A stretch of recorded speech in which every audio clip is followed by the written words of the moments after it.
Sometimes in gatherings like this, it's easy to speak about love and unity and connection and compassion and awakening. And we might even begin to imagine that somehow we have to be perfect beings so that we can experience those things. We might somehow, in the whirlwind of unity and oneness, forget that everything is impermanent, imperfect, and incomplete. And that does not take away from wholeness. I wanted to explore a little bit together images that we might have around wholeness. So, okay. Here on the top, we have, somewhere in Tuscany, most likely, a very meditative, beautiful, certainly very mindful, gorgeous woman. And I found what Italian traffic looks like, and it must be madness, because you guys are crazy. So, which one is more, which place is more whole? Which place is more broken? What is more holy? What is more sacred?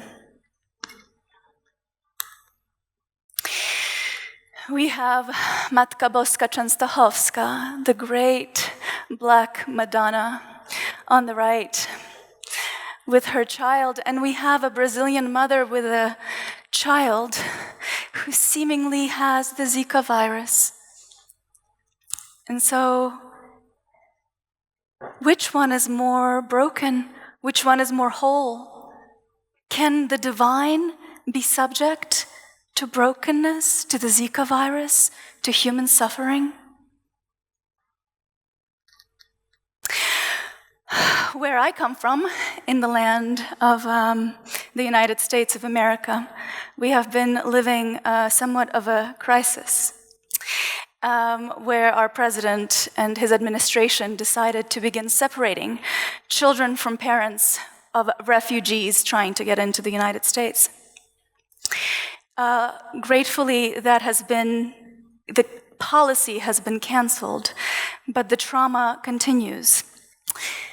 On the right, we have children. This is what their camps, the refugee children's camps, look like.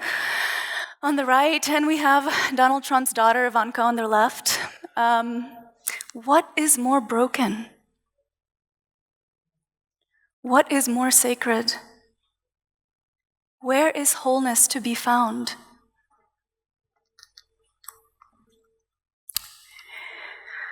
Oh, so above we have prisoners, and below, monks. Is wholeness, is sacredness reserved in the domain of mindful and holy? In what form, how can wholeness be available to us under any circumstance?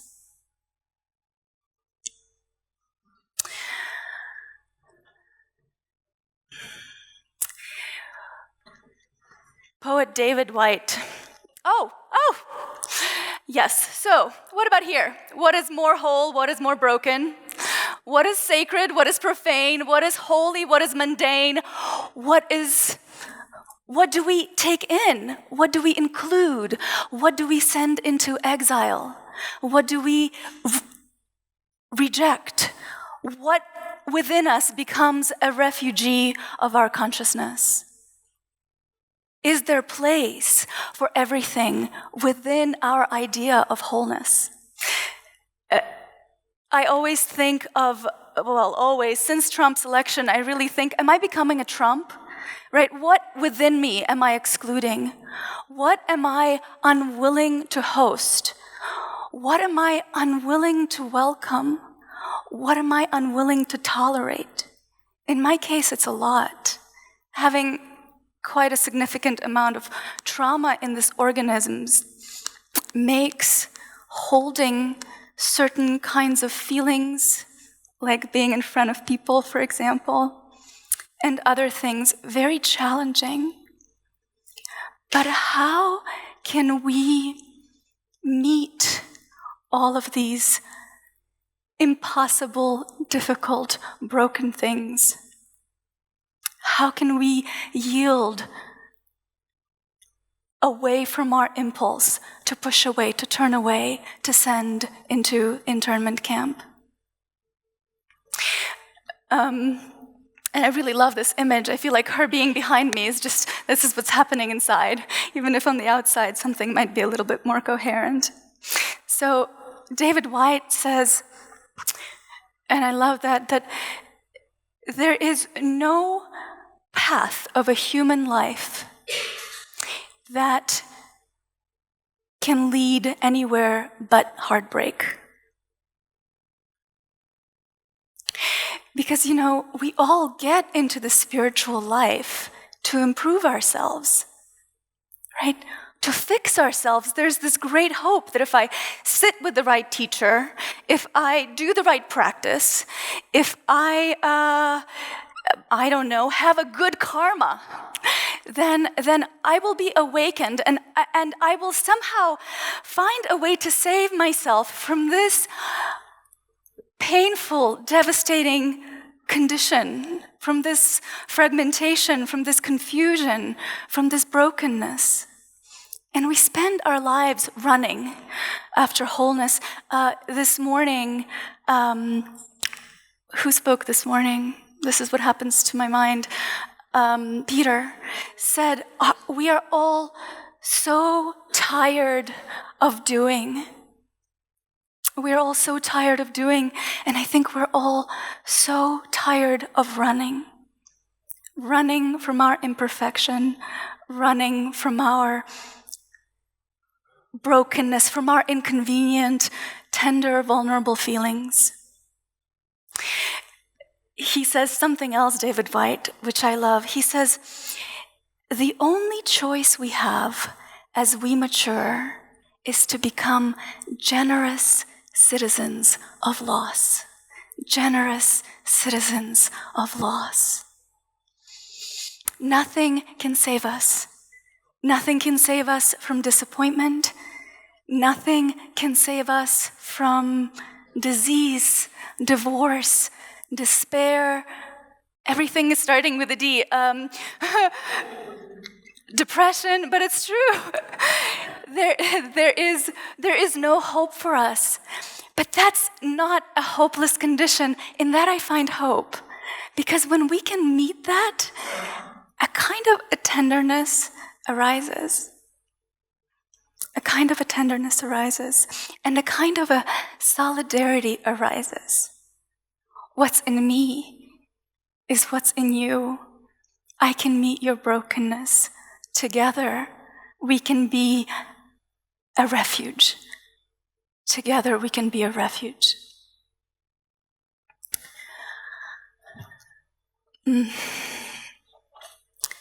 From time to time, I'll look at my notes because my head is really not here anymore. So, what I want to say is that brokenness is an invitation. It's not a mistake, it's not an abomination, it's an invitation to us, to host it, to host everything. I'm going to tell you a story. Okay, this is, can you guys see that? This is the great Bodhisattva Kuan Yin. Originally, you see, so does everyone know what a Bodhisattva is? Anyone? In the Tibetan tradition, a being who devotes their entire life, their entire service, their being to ending the suffering of all beings is a bodhisattva. So at a certain time in your spiritual work, in your spiritual practice, you have a choice to take a vow of the bodhisattva. And there is this idea that, well, I will take a choice to take a vow so that I can be a very benevolent being and choose not to merge into nirvana until all beings are also free. But I think that's a bit of like a weird Western misconception. I think the quality of awakened consciousness is such that we are unable unable to turn away from suffering. We are unable to go into nirvana while there is suffering here. And this bodhisattva is an amazing example. So originally, by the way, this bodhisattva's name was Avalokiteshvara. That was a Tibetan, Indian name for this bodhisattva of compassion. And when Buddhism went to China, the bodhisattva image changed from being a male form of the bodhisattva to becoming a female form of the bodhisattva in Kuan Yin.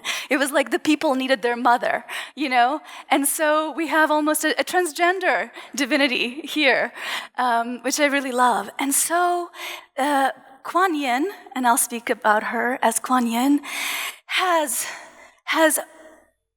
become awakened and taken the vows of the bodhisattva and spent lifetimes, innumerable lifetimes, assisting suffering beings, aiding them in waking up from their illusions. And after eons and eons and heartbreak upon heartbreak, finally, Kuan Yin sat on the edge of heaven and looked down into hells, where previously there were souls burning and fires burning and demons writhing. And she looks down, and through tremendous amount of spiritual work by countless beings, the hells are suddenly empty, and great peace descends upon Kuan Yin. All of her efforts were not for nothing, and finally all beings are free. And so she takes a deep breath. She leans back and listens to the silence until suddenly she hears a cry, and then another cry, and then another cry, and then she looks down into hell again, and within minutes, hell is once again filled with suffering beings.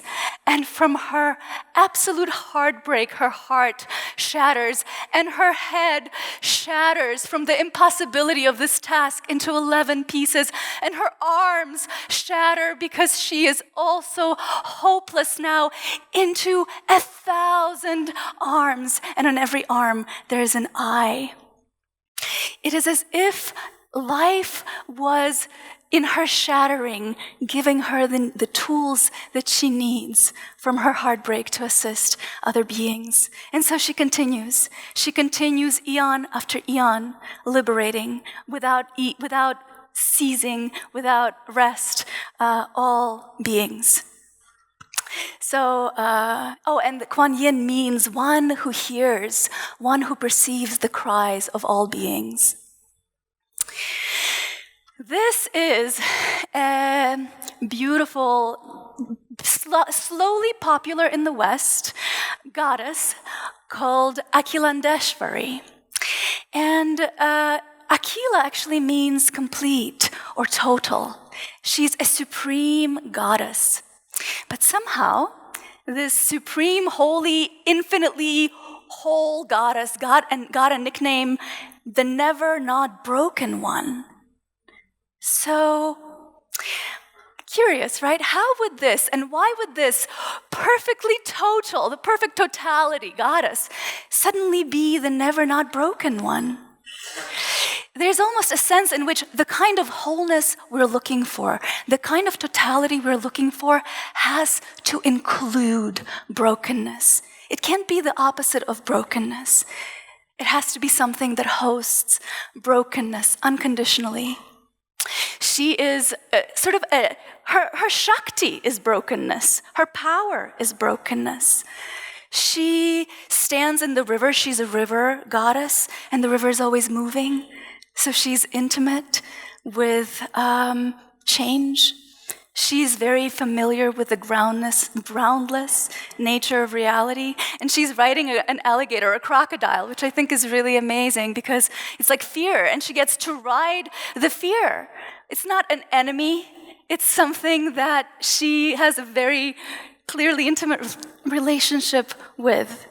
And so she invites us also to keep stepping into our fear of change, fear of death, fear of of uncertainty, to keep meeting, if we tend to be those who send fear into exile, to keep meeting it in our bodies and in our lives.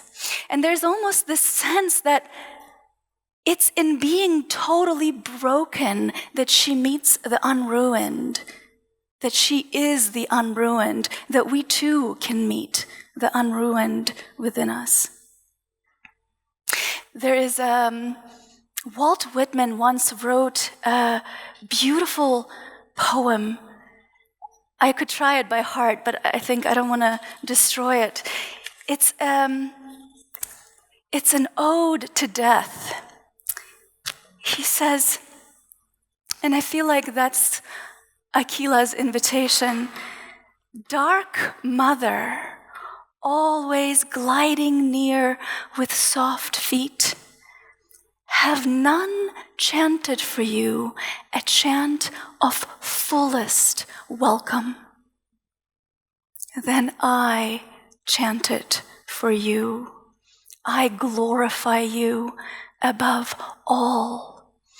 I bring you a song that when you must indeed come, you come unfalteringly.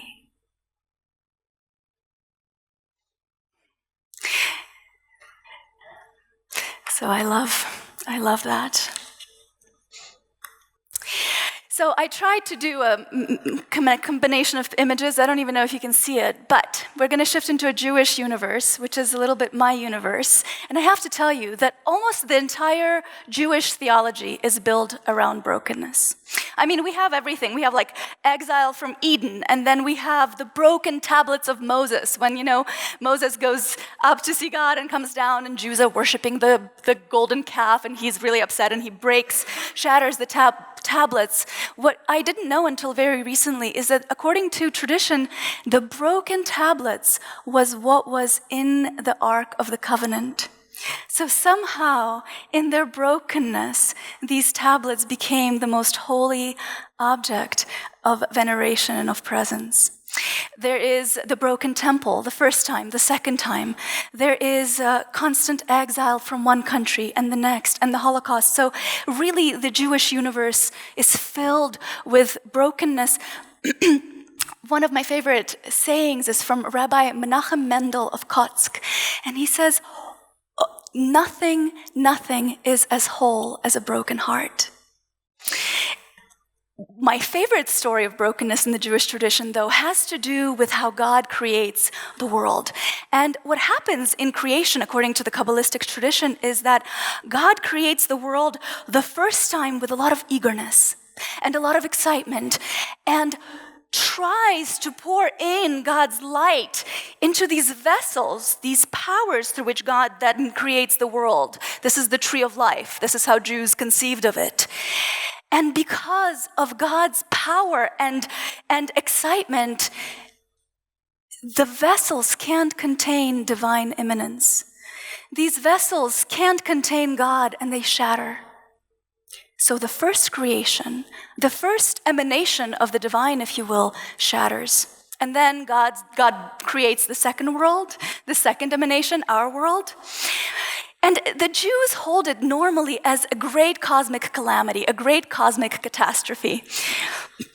But I think that there is something about this story that also offers it as a kind of a model for the spiritual life.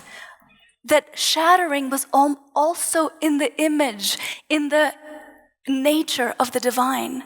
It's not something that's a mistake. It's not some kind of an abomination. It's part and parcel of wholeness, part and parcel of holiness.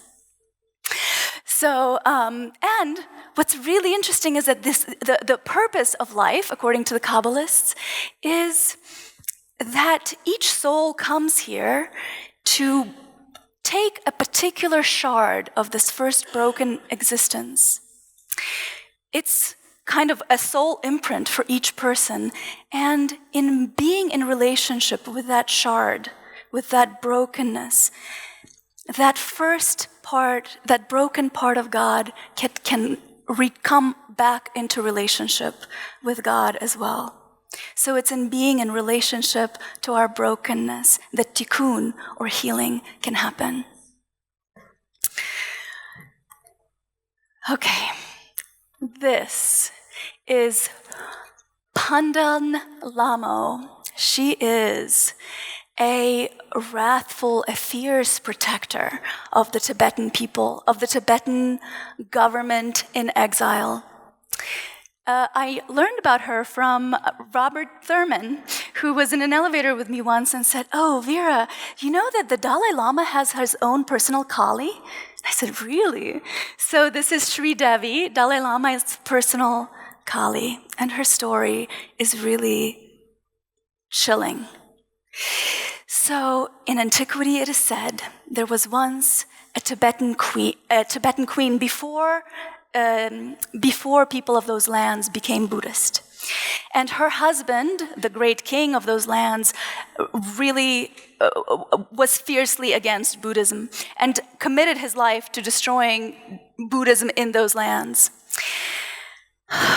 And because she was a devout Buddhist, the story goes that when she sees that it is impossible to stop her husband, when she sees that the last Buddhist monastery is about to be destroyed, she begins to understand that the only thing that her husband loves, the only thing that her husband has any reaction to, is their son.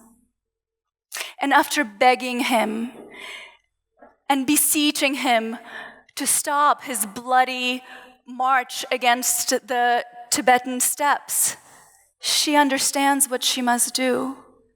And so she kills her son, and she skins him and takes his skull and boils his body and then drinks him and then gallops away on a horse.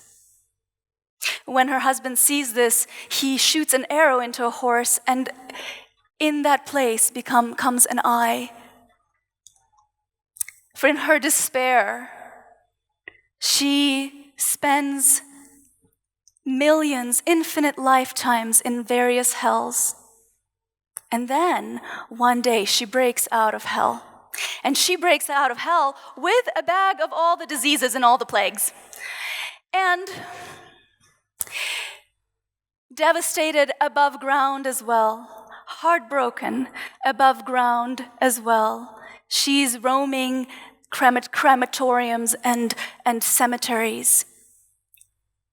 And finally goes on her knees and cries out to the Buddha.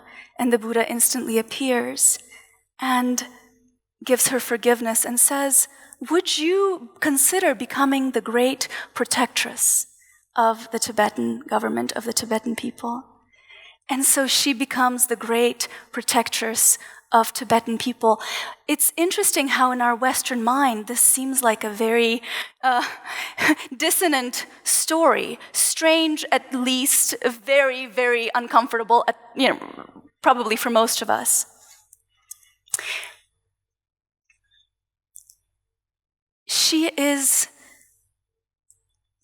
We are her child. We are her child. This is what life does to us, what life must do to us.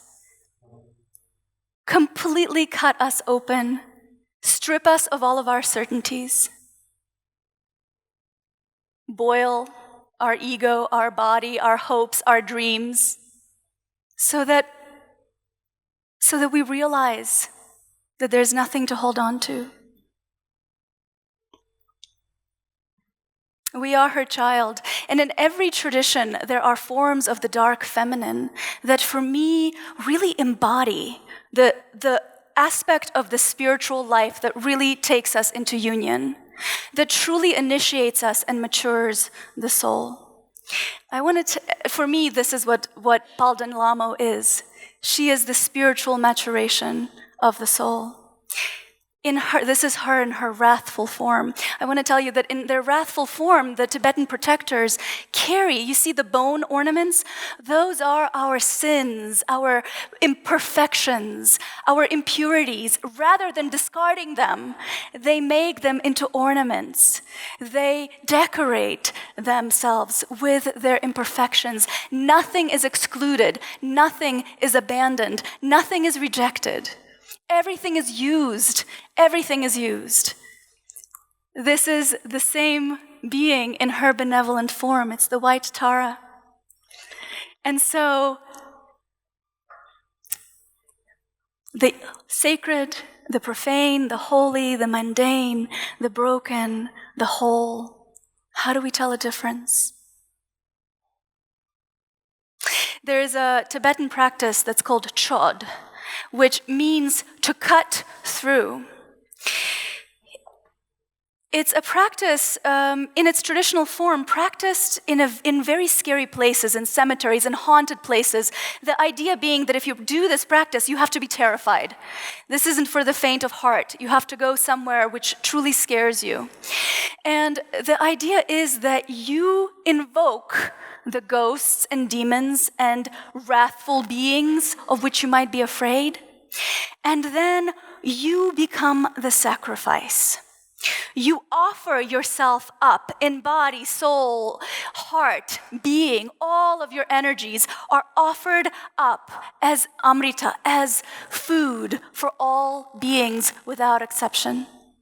So there's a sense in which you become also the son of Palden Lamo.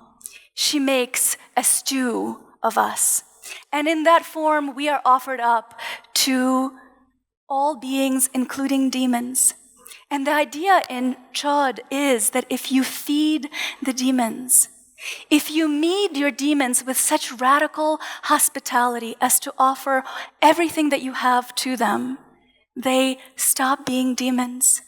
They get nourished, they get met, and they turn into allies.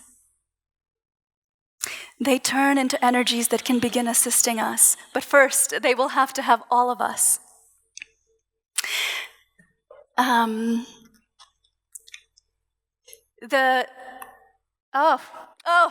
Kali.